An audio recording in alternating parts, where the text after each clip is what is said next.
এক ঈশ্বরবাদে সর্বশেষ আসমানি কিতাব নাজিল হয় মধ্যপ্রাচ্যের আরব ভূমিতে।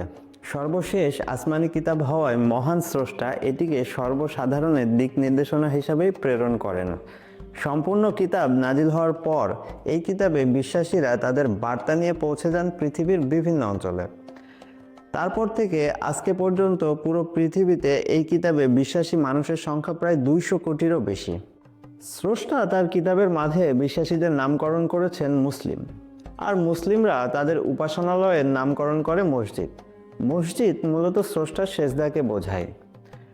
মুসলিমরা মসজিদকে শুধুমাত্র স্রষ্টার উপাসনালয় না, এটাকে তারা সাংস্কৃতিক, গ্রন্থাগার, সামাজিক, রাজনৈতিক এবং বিচারিক কাজেও ব্যবহার করেন।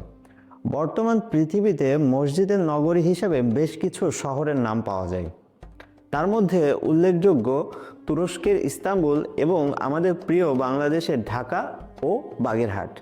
সবথেকে মজার ব্যাপার, পুরো তুরস্কে মসজিদের সংখ্যা 80 থেকে 90 হাজারের মতো, অথচ আমাদের বাংলাদেশে মসজিদের সংখ্যা 3,30,000-এরও বেশি।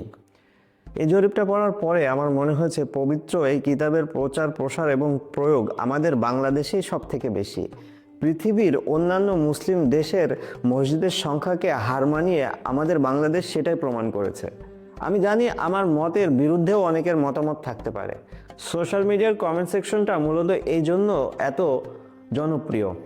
আপনারা যারা আমার ভিডিওটা দেখবেন তারা অবশ্যই তাদের মতামত আমার ভিডিওর কমেন্ট বক্সে জানাতে পারবেন। আপনাদের মতামত থেকে আমার নতুন কিছু শেখা হবে।